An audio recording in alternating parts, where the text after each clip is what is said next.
Hi ಸ್ನೇಹಿತರೆ, welcome to our channel Mithun Raj ಅಡುಗೆ ಮನೆ. ಇವತ್ತಿನ ವಿಡಿಯೋದಲ್ಲಿ ಸ್ಪೆಷಲ್ ಆಗಿ ನಾನು ಬಂದ್ ದೋಸೆ ಮಾಡಿ ತೋರಿಸ್ತಾ ಇದ್ದೀನಿ. ದೋಸೆ ತಿನ್ನಬೇಕು ಅಂತ ಆಸೆ ಆದಾಗ, ಮನೆಯಲ್ಲಿ ಇಡ್ಲಿ ಮತ್ತೆ ದೋಸೆ ಹಿಟ್ಟು ಖಾಲಿ ಆದಾಗ ಪಟಾಪಟ್ ಅಂತ ಕೇವಲ 10ರಿಂದ 15 ನಿಮಿಷದೊಳಗಡೆ ಈ ಬಂದ್ ದೋಸೆ ರೆಡಿನೇ ಆಗೋಗುತ್ತೆ. ಸಿಂಪಲ್ ಪ್ರಾಸೆಸ್, ರುಚಿ ಮಾತ್ರ ತುಂಬ ಚೆನ್ನಾಗಿರುತ್ತೆ. ಇದಕ್ಕೆ ಕಾಂಬಿನೇಷನ್ ಆಗಿ ನಾನು ಇವತ್ತು ಚಟ್ನಿನ ಮಾಡಿ ತೋರಿಸ್ತಾ ಇದ್ದೀನಿ. ಸಿಂಪಲ್ ಆಗಿರುವಂಥ ಚಟ್ನಿ. ಒಂದ್ಸರಿ ನಾನು ಹೇಳ್ಕೊಟ್ಟಂಗೆ ಈ ವಿಧಾನದಲ್ಲಿ ಬಂದ್ ದೋಸೆ ಟ್ರೈ ಮಾಡಿ.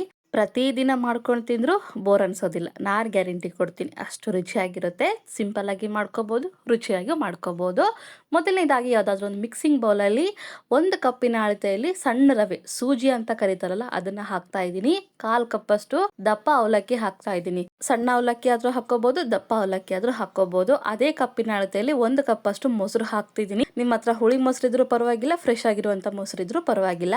ಆ್ಯಂಡ್ ನಿಮ್ಮೆಲ್ಲರ ಹತ್ರ ಒಂದು ರಿಕ್ವೆಸ್ಟ್, ನನ್ನ ಚಾನಲ್ನ ಮೊದಲನೇ ಬಾರಿ ನೋಡ್ತಾ ಇದ್ರೆ ಪ್ಲೀಸ್ ಎಲ್ಲರೂ ದಯವಿಟ್ಟು ಸಬ್ಸ್ಕ್ರೈಬ್ ಮಾಡ್ಕೊಳ್ಳಿ.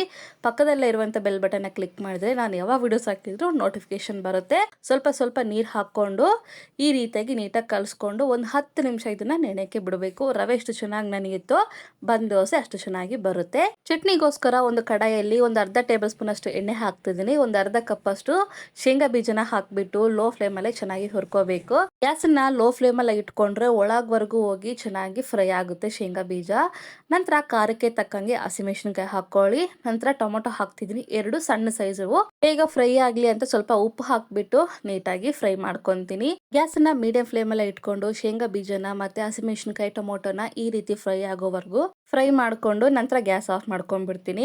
ಜಾಸ್ತಿ ಫ್ರೈ ಮಾಡಬೇಕು ಅನ್ನೋದೇನಿಲ್ಲ, ಟೊಮೊಟೊ ಸ್ವಲ್ಪ ಮೆತ್ತಗಾದರೆ ಸಾಕು. ಸ್ವಲ್ಪ ಆರಿದ ಮೇಲೇ ಮಾತ್ರ ಮಿಕ್ಸಿ ಮಾಡ್ಕೊಳ್ಳಿ. ಬಿಸಿ ಬಿಸಿ ಇರುವಾಗಲೇ ಮಿಕ್ಸಿ ಮಾಡಿಕೊಂಡ್ರೆ ರುಚಿ ಚೆನ್ನಾಗಿರೋದಿಲ್ಲ. ಆರಿದ ಮೇಲೆ ಮಿಕ್ಸಿ ಜಾರಲ್ಲಿ ಹಾಕ್ತಾ ಇದ್ದೀನಿ. ನಂತರ ಇದಕ್ಕೆ ಸಣ್ಣ ಸೈಜಷ್ಟು ಶುಂಠಿ, ನೆಕ್ಸ್ಟು 5ರಿಂದ 6 ಬೆಳ್ಳುಳ್ಳಿ ಹಾಕ್ತಿದ್ದೀನಿ, ಸಿಪ್ಪೆ ತೆಗ್ದಿಲ್ಲ. ನಂತರ ರುಚಿಗೆ ತಕ್ಕಷ್ಟು ಉಪ್ಪು ನೋಡಿ ಹಾಕ್ಕೊಳ್ಳಿ, ಆಲ್ರೆಡಿ ಹಾಕಿದ್ವಿ. ಸ್ವಲ್ಪ ನೀರು ಹಾಕ್ಕೊಂಡು ನುಣ್ಣಗೆ ಮಿಕ್ಸಿ ಮಾಡ್ಕೊತೀನಿ. ನಾನು ಹೇಳಿರುವ ಇಂಗ್ರೀಡಿಯೆಂಟ್ಸ್ನ ಮಾತ್ರ ಹಾಕಬೇಕು ಅಂತ ಏನಿಲ್ಲ.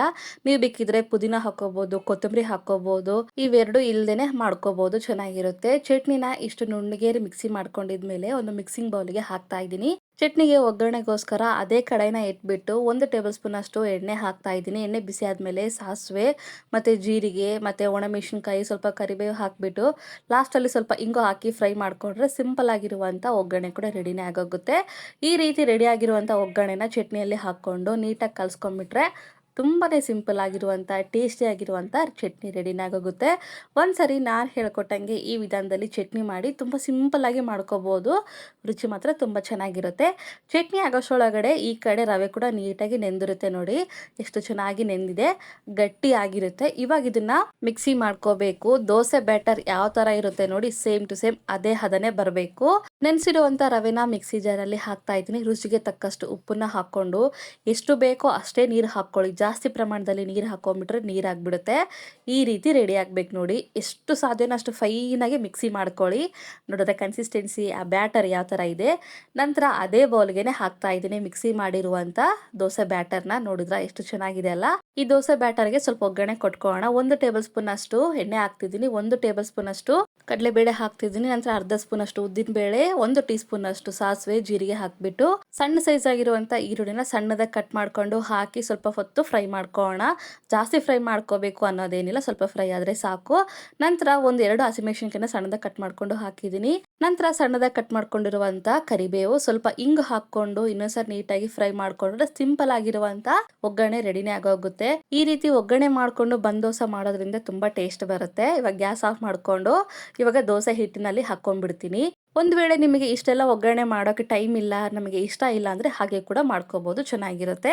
ಸಣ್ಣದಾಗಿ ಕಟ್ ಮಾಡ್ಕೊಂಡಿರುವಂಥ ಕೊತ್ತಂಬರಿನೂ ಕೂಡ ಹಾಕ್ತಾ ಇದ್ದೀನಿ. ನಂತರ ಒಂದು ಚಿಟಿಕೆಯಷ್ಟು ಅಡಿಗೆ ಸೋಡಾ ಹಾಕ್ಬಿಟ್ಟು 2ರಿಂದ 3 ಟೇಬಲ್ ಸ್ಪೂನ್ ಅಷ್ಟು ಅಕ್ಕಿ ಹಿಟ್ಟನ್ನು ಹಾಕ್ತಾ ಇದ್ದೀನಿ. ಅಕ್ಕಿ ಹಿಟ್ಟನ್ನ ಹಾಕ್ಕೊಳ್ಳಿ, ಸ್ಕಿಪ್ ಮಾಡಬೇಡಿ. ಅಕ್ಕಿ ಹಿಟ್ಟು ಹಾಕಿದ ಮೇಲೆ ಈ ರೀತಿ ಸ್ಪೂನಿನ ಸಹಾಯದಿಂದ ಅಥವಾ ವಿಸ್ಕರಿಂದ ಈ ರೀತಿ ನೀಟಾಗಿ ಕಲಿಸ್ಕೊಂಡ್ರೆ ಯಾವುದೇ ಗಂಟಿಲ್ದೆ ನೀಟಾಗಿ ಕಲಿಯುತ್ತೆ.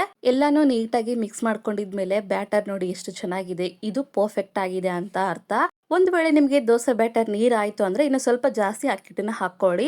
ಗಟ್ಟಿ ಆಯಿತು ಅಂದರೆ ನೀರು ಹಾಕ್ಕೊಂಡು ಅಡ್ಜಸ್ಟ್ ಮಾಡ್ಕೊಳ್ಳಿ. ಇದು ಪರ್ಫೆಕ್ಟ್ ಆಗಿರುವಂಥ ದೋಸೆ ಬ್ಯಾಟರ್ ರೆಡಿ ಆಗಿದೆ. ನಂತರ ಈ ರೀತಿ ಒಗ್ಗರಣೆ ಬಾಣಲೆ ಇರುತ್ತಲ್ಲ, ಅದಕ್ಕೆ ಸ್ವಲ್ಪ ಎಣ್ಣೆ ಹಾಕಿಬಿಟ್ಟು 2 ಸೌಟಷ್ಟು ದೋಸೆ ಹಿಟ್ಟನ್ನು ಹಾಕ್ತಾ ಇದ್ದೀನಿ. ಹಾಕ್ಬಿಟ್ಟು ಗ್ಯಾಸನ್ನು ಲೋ ಫ್ಲೇಮಲ್ಲೇ ಇಟ್ಕೊಂಡು ಮುಚ್ಚಳನ ಮುಚ್ಚಿ ಬೇಯೋಕೆ ಬಿಡಬೇಕು. ಕಂಪಲ್ಸರಿ ಆಗಿ ಲೋ ಫ್ಲೇಮಲ್ಲೇ ಬೇಯಿಸ್ಕೋಬೇಕು. ನೋಡಿದ್ರಾ ಇವಾಗ ಓಪನ್ ಮಾಡಿ ತೋರಿಸ್ತಾ ಇದ್ದೀನಿ. ದೋಸೆ ಕೆಳಗಡೆ ನೋಡಿ ಕಲರ್ ಎಷ್ಟು ಚೆನ್ನಾಗಿ ಬಂದಿದೆ ಅಲ್ಲ. ನಂತರ ಈ ರೀತಿ ಟರ್ನ್ ಮಾಡಿಕೊಂಡು ಇನ್ನೊಂದು ಕಡೆ ಕೂಡ ಬೇಯಿಸ್ಕೊಂಡು ಸಿಂಪಲ್ ಆಗಿರುವಂಥ ಚಟ್ನಿ ಜೊತೆಗೆ ಸರ್ವ್ ಮಾಡಿಕೊಂಡ್ರೆ ಬನ್ ದೋಸೆ ರೆಡಿನೇ ಆಗೋಗುತ್ತೆ. ಇದೇ ಪ್ರಾಸೆಸ್ನ ರಿಪೀಟ್ ಮಾಡಬೇಕು. ಇವಾಗ ಎರಡೂ ಕಡೆ ನೀಟಾಗಿ ಬೇಯಿಸ್ಕೊಂಡಿದ್ದೀನಿ. ಇವಾಗ ಪ್ಲೇಟಲ್ಲಿ ಹಾಕ್ಕೊತೀನಿ. ಇದೇ ಪ್ರಾಸೆಸ್ನ ಮತ್ತೆ ರಿಪೀಟ್ ಮಾಡಬೇಕು. ಆವಾಗಲೇ ಹೇಳಿದ್ನಲ್ವಾ, ಸ್ವಲ್ಪ ಎಣ್ಣೆ ಹಾಕ್ಕೊಂಡು 2 ಸೌಟಷ್ಟು ದೋಸೆ ಹಿಟ್ಟನ್ನು ಹಾಕ್ಕೊಂಡು ಮುಚ್ಚಳನ ಮುಚ್ಚಿ ಲೋ ಫ್ಲೇಮಲ್ಲೇ ಇಟ್ಕೊಂಡು ಗ್ಯಾಸನ್ನು ನೀಟಾಗಿ ಬೇಯಿಸ್ಕೋಬೇಕು.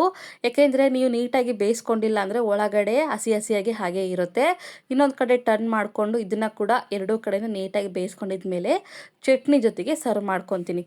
ಒಂದು ನೆನ್ಪಿಟ್ಕೋಬೇಕು, ಗ್ಯಾಸನ್ನು ಲೋ ಫ್ಲೇಮಲ್ಲೇ ಇಟ್ಕೋಬೇಕು, ಚೆನ್ನಾಗಿ ಬೇಯಿಸ್ಕೋಬೇಕು. ಇಲ್ಲಾಂದರೆ ಬನ್ ದೋಸೆ ಹಸಿ ಹಸಿ ಆಗಿರುತ್ತೆ. ಹಾಗಾಗಿ ಚೆನ್ನಾಗಿ ಬೇಯಿಸ್ಕೊಳ್ಳಿ. ಒಂದು ವೇಳೆ ನಿಮಗೆ ಈ ರೀತಿ ಬನ್ ದೋಸೆ ಮಾಡ್ಕೊಳ್ಳೋಕೆ ಇಷ್ಟ ಇಲ್ಲ ಅಂತಂದರೆ ದೋಸೆ ಹಂಚಿನ ಮೇಲೆ ಸ್ವಲ್ಪ ಊತಪ್ಪ ಟೈಪ್ ಹಾಕೊಂಡ್ಬಿಟ್ರೆ ಕೂಡ ಚೆನ್ನಾಗಿರುತ್ತೆ. ಒಗ್ಗರಣೆ ಬಾಣಲಿ ಇಲ್ಲ ಅಂತಂದರೆ ಈ ರೀತಿ ತಿನ್ನೋಕೆ ಇಷ್ಟ ಇಲ್ಲ ಅಂದರೆ ಈ ಒಂದು ಮೆಥಡ್ನ ಫಾಲೋ ಮಾಡಿ.